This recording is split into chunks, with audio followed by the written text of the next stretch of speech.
बोलिए भगवान महावीर स्वामी की, आचार्य कुंद कुंद स्वामी की, आचार्य गुरुवर विद्यासागर मुनि महाराज की।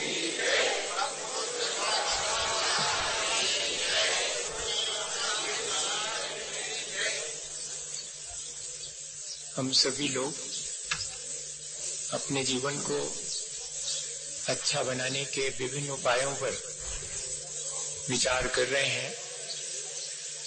एक बहुत आसान सा अपने जीवन को अच्छा बनाने का उपाय भगवान की भक्ति भी है। इस कलयुग में सत्संग और भगवान की भक्ति, ये दो जीवन को अच्छा बनाने के बहुत आसान उपाय हैं।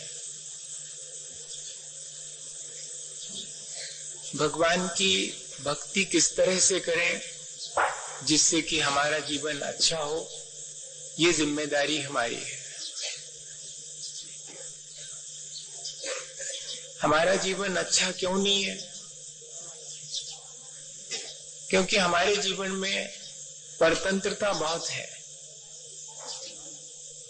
हम इंद्रिय और मन के विषयों को लेकर के बहुत परतंत्र हैं।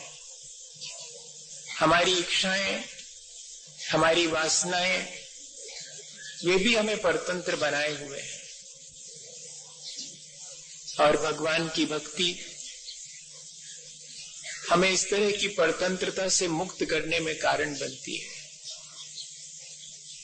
भगवान का दर्शन, उनकी वीतरागता का स्मरण, उनके गुणों का चिंतन और उनके जैसे बनने की भावना और लगन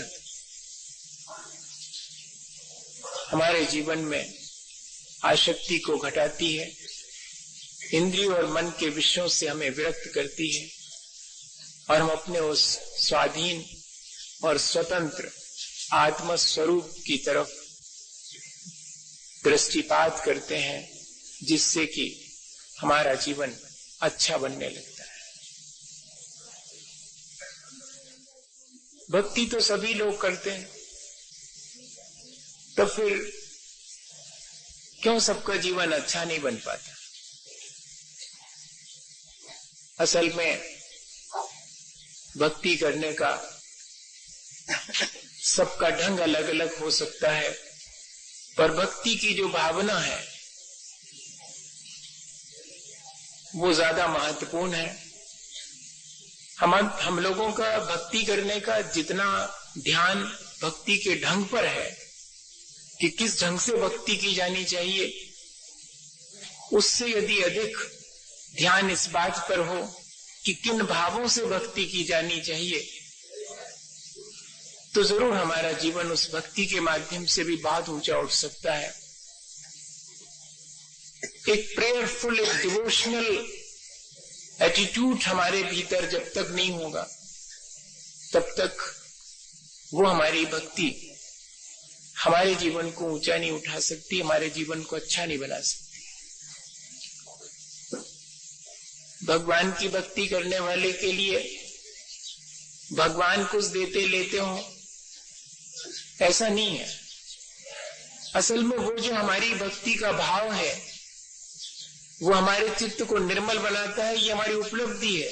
हमारे भीतर के विकारों को हटाता है, हमें स्वाधीन और स्वतंत्र बनाता है, हमारी परतंत्रता को मिटाता है। वो जो भक्ति का भाव है, वही हमारे जीवन को परिवर्तित करने का सबसे बड़ा कारण है।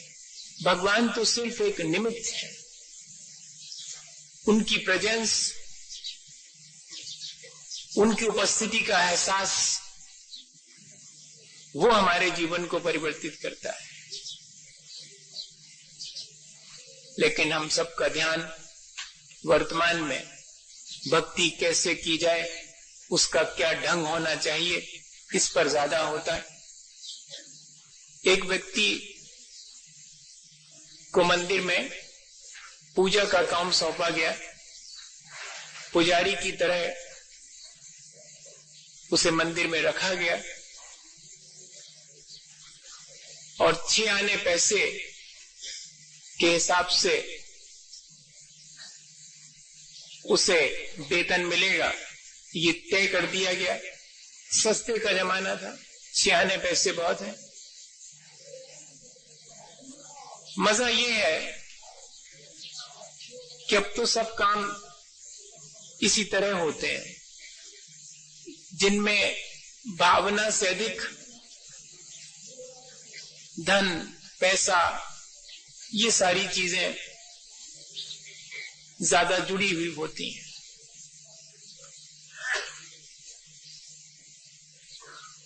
क्या स्थिति हम लोगों की है, किस समय से हम गुजर रहे हैं जहां की भगवान की पूजा करने के लिए भी एक व्यक्ति को पैसा देकर के अपॉइंट करना पड़ता है। कल के दिन ऐसा ना हो कि हमारी तरफ से तुम उपवास कर लेना, हमसे एक एक उपवास का 100-100 रुपए ले लेना और उसका फल हमें मिल जाएगा। कल के दिन व्रत नियम भी कोई हमारी तरफ से पालन कर लेगा। आज तो कोई हमारी तरफ से पूजा कर देता है भगवान की और उसका फल हमें मिल जाता है। क्या ऐसा संभव है? अपने किए ही अपना उत्थान होता है भैया, दूसरे के किए तो उसका उत्थान होगा।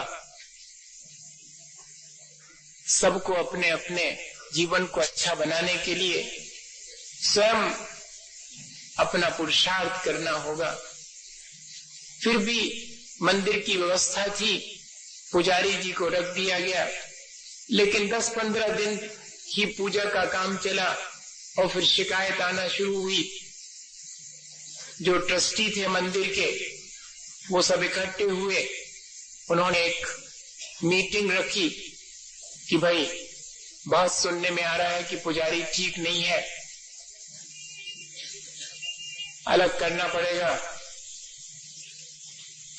लेकिन इससे पहले कि अलग करें, देख तो लें कि उसकी क्या कमी है, क्या गलती वो कर रहा है। तो वैसे तो उनको फुर्सत नहीं मिलती थी सुबह से पूजा के समय, लेकिन अब चूंकि पूजा करने वाले की गलतियां देखना है, इसलिए पूजा देखने आना पड़ेगा। पूजा करने के लिए वक्त नहीं है, नहीं तो सुबह से आ जाते तो पुजारी जी को रखना पड़ता। लेकिन अब पुजारी जी पूजा में गलती कर रहे हैं, ये देखने के लिए तो ट्रस्टीज को भी आना पड़ेगा। आए वो चुपचाप छुप के देखा तो क्या देखते हैं कि पुजारी जी मंदिर के बाहर बने हुए कुएं पर बढ़िया से स्नान करके बड़े प्रफुल्लित हैं, नृत्य कर रहे हैं, नहा भी रहे हैं और बड़े आह्लादित होकर के फिर भगवान के पूजा की थाली सजाते हैं। तो माली जी ने बहुत सारे फूल लाकर रखे हैं और प्रसाद भी बना करके रखा हुआ है, वो सब पूजा की थाल में सजा रहे हैं। तो देखते क्या है कि पुजारी जी एक एक फूल सूंघते हैं, बहुत अच्छा है, और थाली में सजा के रख देते हैं। फिर दूसरा उठाते हैं, उसे सूंघते हैं, फिर रख देते हैं। फिर वो जो मीठा चढ़ाने के लिए आया था उसको थोड़ा सा चक्कर के देखते हैं, हाँ बहुत अच्छा, फिर पूरा रख देते हैं उसमें। अच्छा, इसीलिए शिकायत आ रही थी, गड़बड़ यहाँ है। फौरन जाकर के पुजारी से कहा कि ये क्या करते हो, सारी द्रव्य तुमने झूठी कर दी, भगवान के चढ़ाने लायक नहीं रहेगी, तुम्हें पूजा करने का ढंग नहीं आता, छुट्टी तुम्हारी। पुजारी जी क्या बोले? बोले 96 पैसे देना हो तो देओ, ना देना हो तो ना देओ, पूजा का ढंग तुम जानो, हम तो पूजा करना जानते हैं, पूजा का ढंग आप जानो। हम तो भगवान की पूजा करते हैं, आपका पूजा करने का क्या ढंग है वो हमें नहीं मालूम। तो बोले तुमने तो सारी द्रव्य ये झूठी कर दी। बोले ये भी मैं नहीं जानता, मैं जब बचपन में छोटा सा था तो मेरी माँ भी कोई भी चीज मुझे खिलाने से पहले खुद चक्के देखती थी कि ठीक है कि नहीं। और इतने बड़े भगवान को अगर मैं फूल चढ़ाऊं और उसमें सुगंधी नहीं आए तो वो क्या कहेंगे कि ऐसा चढ़ा है बिना सुगंध वाला। तो पहले सूंघ करके खुद देख लेता हूं कि अगर ठीक है तो चढ़ता हूं। मेरे पूजा करने का ढंग तो ऐसा ही है जैसे कि माँ अपने बेटे को बहुत प्यार से भोजन कराती है। मैं भी अपनी पूजा भक्ति बहुत प्यार और बहुत श्रद्धा से करता हूँ। बहुत डिवोशनल एटीट्यूड है मेरा, बहुत समर्पित भाव से करता हूँ। बाकी ढंग आप जानो कौन सा करना चाहिए।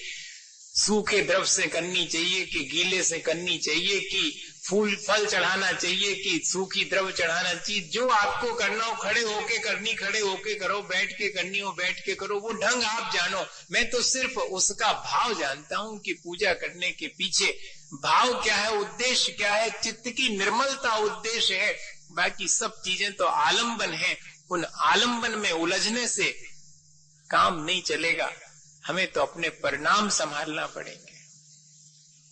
भक्ति में पहली आवश्यकता है कि भगवान के गुणों के प्रति मेरे मन में अपार श्रद्धा और प्रेम हो। तब ऐसी भक्ति मेरे जीवन को निर्मल बनाएगी, मेरे चित्त को मलिनताओं से बचाएगी। और दूसरी चीज, भगवान को देखने की आंख होना चाहिए। वो श्रद्धा की आंख से ही दिखाई पड़ता है, वरना पाषाण में वहां कहां भगवान है। वो तो सिर्फ हमारे अंतरंग के भावों की निर्मलता के कारण जाकी रही भावना जैसी प्रभु मूरत देखी तिन तैसी। मूर्ति में भगवान नहीं है, मेरे भावों में मैंने भगवान को, उनके गुणों को स्मरण में ला करके उस मूर्ति में आरोपित किया है। वो मूर्ति तो सिर्फ माध्यम है, मेरे उस भगवान की छवि जो मेरे अंतरंग में है उसका वो प्रतिरूप है, उसकी वो प्रतिकृति है। वो मूर्ति को नहीं पूजता, मैं उसमें बैठे हुए मूर्तिमान को पूजता हूं। इस श्रद्धा के साथ यदि हमारी भक्ति है तो वो भक्ति हमारे जीवन को अच्छा बनाने में कारण बनेगी। सुनने में आता है, कहते भी हैं अपन कि कण कण में भगवान है। इसके मायने क्या है? इसके मायने ये है कि मेरे अंदर इतनी श्रद्धा है कि जहां कहीं भी देखता हूं, जहां भी सांस धड़कती है वहां पर मुझे भगवत्ता दिखाई पड़ती है। क्योंकि जैसी चेतना परमात्मा अवस्था को प्राप्त करने की सामर्थ्य और हैसियत वाली जैसी चेतना मेरी है, वैसी ही सबके भीतर है। इसलिए एक दीनहीन व्यक्ति के भीतर भी मुझे वही चेतना और उसकी वो परमात्मा अवस्था को प्राप्त करने की सामर्थ्य दिखाई पड़ती है। इसलिए कहना पड़ा कि कण कण में भगवान दिखाई देते हैं। ये चाहिए भक्ति के लिए दृष्टि, भक्ति के लिए भाव अत्यंत निर्मल हो, भक्ति के लिए दृष्टि अत्यंत श्रद्धा संपन्न होनी चाहिए। तब जाकर के वो भक्ति हमारे जीवन को रूपांतरित कर पाएगी, परिवर्तित कर पाएगी। कोशिश करें ऐसी दृष्टि। अभी तो दृष्टि में कोई अपना, कोई पराया, कोई दीनहीन गरीब, कोई छोटा कोई बड़ा, जाने कितने भेदभाव से युक्त जीव दिखाई पड़ता है। लेकिन एक वैसी दृष्टि जहां हर जीवात्मा के भीतर भगवत्ता दिखाई देने लगे, वैसी दृष्टि हमारे भीतर उत्पन्न हो, तो जिसके भीतर ऐसी दृष्टि उत्पन्न हो जाएगी, बताइए उसका जीवन अच्छा बने बिना कैसे रहेगा। वादिराज महाराज ने भगवान की भक्ति करी और भगवान की भक्ति करते हुए वो शुरुआत में जय घोष करते हैं कि ये शुरू करता हूं भगवान आपकी भक्ति। मेरे कर्मों के बंधन से मैं आपकी भक्ति के माध्यम से मुक्त हो जाऊंगा, तब और कौन सा संसार का दुख है जो कि मेरे जीवन में शेष रह जाएगा। इतनी अपार श्रद्धा और इतने दृढ़ आत्मविश्वास के साथ वे भक्ति शुरू करते हैं, क्योंकि उनके पास वो दृष्टि है,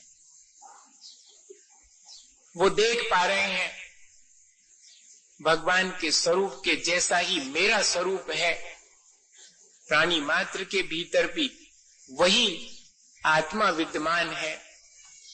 ऐसी दृष्टि के कारण वो इतने आत्मविश्वास से भर करके कह रहे हैं कि मैं चाहूं तो आपकी भक्ति के द्वारा ऐसी दृष्टि प्राप्त करके अपने सारे विकारों को, अपने सारे कर्मों को हटा करके और संसार के दुखों से मुक्त हो सकता हूं। और आगे कहते हैं, ज्योति रूपम दुरित निवाह ध्वांत विध्वंस हेतुम तामे बाहुर जिनवर चिरम तत्व विद्या वियुक्ता चेतो वासे भवसी चमम स्वार मुद्भास मानस तस्मिन नमः कदमिव तमो वस्तु तो वस्तु में। हे भगवान, मैंने बहुत बड़े बड़े महान आत्माओं से ये कहते सुना है कि आप ज्योति रूप हैं, दुरित निवाह ध्वांत विध्वंस हेतुम, और ऐसे ज्योति स्वरूप हैं जो हमारे भीतर के पाप रूपी अंधकार को नष्ट करने वाला है। ये जो सूरज की रोशनी है वो तो संसार में फैले हुए रात्रि के अंधकार को दूर करने में कारण बनता है, लेकिन आप उस ज्योति रूप हैं जो हम सबके चित्त में बैठे हुए विकार के अंधकार को, पाप के अंधकार को दूर करने में सहायक है। ये मैं कह नहीं रहा हूं, ये तो मैंने सुना है, बहुत बहुत महान लोगों से सुना है। मैंने तो सिर्फ इतना किया है भगवान कि चेतो वासे भवसी चमम, आपको अपने हृदय में बिठा लिया है। भक्ति में तीसरी जरूरत है भगवान के प्रति इतनी निकटता का एहसास हो कि मानो वे हमारे ही अंतरंग में आकर विराजे हैं। भगवान अंतरंग में आके विराजेंगे, इसके मायने बहुत फिजिकल एग्जिस्टेंस नहीं है। वो जो भगवान की गुणवत्ता है, वो जो उनकी वीतरागता है, वो मेरे भीतर भी प्रकट हो जावे तो मानो भगवान मेरे ही अंदर आकर के विराज गए हैं। वहां आशय ये लेना चाहिए। और कह रहे हैं वादिराज महाराज की चेतो वासे भवसी चमम स्फारम उद्भासम मानस, आप मेरे हृदय में आकर के प्रकाशमान हो रहे हैं, तब बताइएगा मेरे अंदर पाप रूपी अंधकार रहेगा कैसे। मेरा चित्त उस पाप से मुक्त हो जाएगा जिसके कारण संसार के दुख भोगना पड़ते हैं। तो मैं सारे संताप से ही मुक्त हो जाऊंगा अगर मेरे भीतर का पाप का अंधकार नष्ट हो जावे, मुझे भी ज्ञान की ज्योति प्राप्त हो जाएगी। तो फिर कहां इस संसार का कोई दुख मेरे जीवन में शेष रहेगा। इतने आत्मविश्वास के साथ, इतनी भगवान से निकटता महसूस कर रहे हैं, एक दृष्टि उनके पास है, एक भाव उनके पास है। हम भी चाहें तो अपने भावों को भगवान की भक्ति के योग्य बनाएं, अपनी दृष्टि को निर्मल बनाएं जिसमें कि सब दूर भगवत्ता दिखाई पड़ सके, और अपने ही अंतरंग में उस भगवत्ता की प्रेजेंस फील कर सकें, उसके होने का एहसास हमारे भीतर हो, उससे निकटता का एहसास हमारे भीतर हो। फिर देखिएगा ये सारी चीजें हमारे जीवन को कितना अच्छा बनाती हैं और हमें संसार के दुखों से मुक्त करने में हमारी मदद करती हैं। होना चाहिए हमारे अंदर दृष्टि, भावों की निर्मलता। तर्क वितर्क से भक्ति का कोई संबंध नहीं है। ऐसा करने से ऐसा होगा, ऐसा करने से ऐसा होगा। यह सब संसार का हिसाब किताब भक्ति के क्षेत्र में नहीं चलता भैया। फूल चढ़ाने से ज्यादा लाभ मिलेगा या कि चावल चढ़ाने से, वो खड़े होके पूजा करने से ज्यादा लाभ मिलेगा कि बैठकर करने से, इससे ज्यादा फर्क नहीं पड़ता। फर्क तो मेरे अपने भावों से, मेरी दृष्टि से और भगवत्ता के एहसास से पड़ता है। इसलिए ज्यादा कंसंट्रेशन हमारा इन चीजों पे होना चाहिए। जिसका इन चीजों की तरफ ज्यादा ध्यान है, बाकी चीजें अपने आप व्यवस्थित हो जाती हैं। जिसका अंतरंग जितना संभला होता है, उसका बाह्य जीवन संभले बिना नहीं रहता। पर हम बाहर से अपने जीवन को संभालने का प्रयत्न करते हैं और भीतर कहीं चूक रही आती है।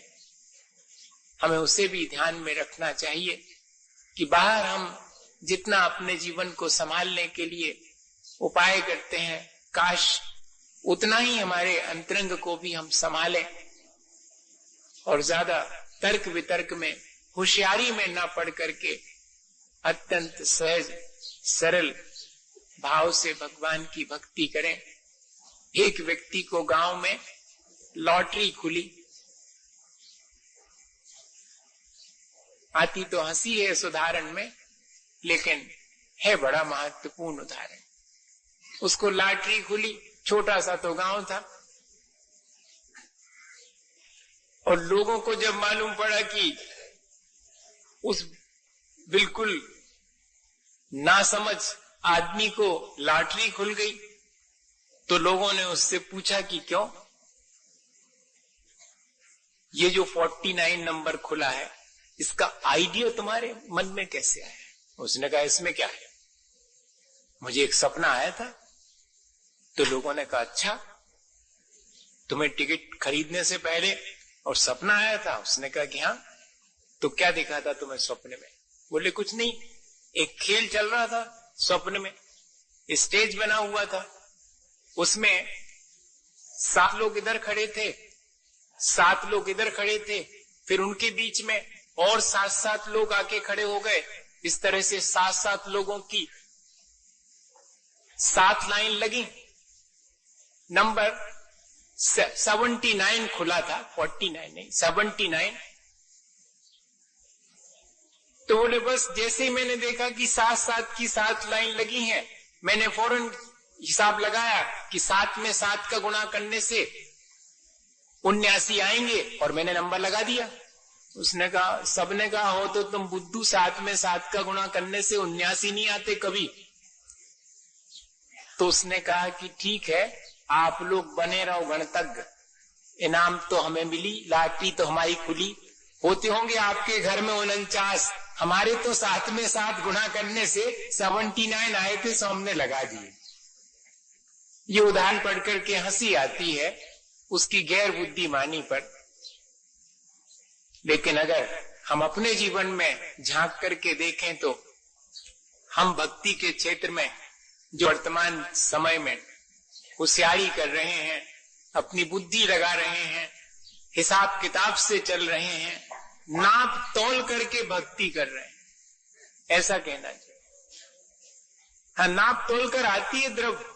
मैं तो रोज देखता हूं थाली लगाने वाले को, उसको पहले से इंस्ट्रक्शन है, इतनी इतनी रखना है, इसमें ज्यादा रख दी, उसमें रख।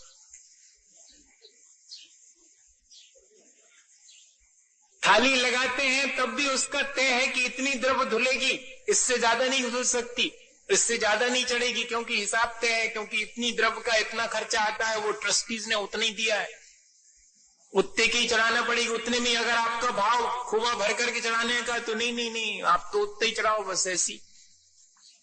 आपके भावों से नहीं चलेगा, हिसाब किताब से चलेगा, नाप तोल से चलेगी आपकी भक्ति। भैया, चौथी बात है कि भक्ति में नाप तोल और हिसाब किताब नहीं चलता। भक्ति में तो ये सब चीजें पीछे छूट जाती हैं, और मेरे अपने परिणाम और उन परिणामों की उज्जवलता ही उन क्षणों में काम आती है। इसलिए इतना सब भक्ति का अनुष्ठान, पूजा पाठ करते हुए भी हमारा जीवन अगर परिवर्तित नहीं हो पा रहा है, तो हमें अपने उस भक्ति और पूजा के अनुष्ठान में कहाँ क्या परिवर्तन करना है वो कर लेना चाहिए और इस भक्ति के माध्यम से जैसे बने अपने जीवन को अच्छा बनाने के लिए प्रयत्न करना चाहिए, इसी भावना के साथ कि हम श्रद्धा और भावों की निर्मलता से भक्ति करके अपने जीवन को अच्छा बनाएं।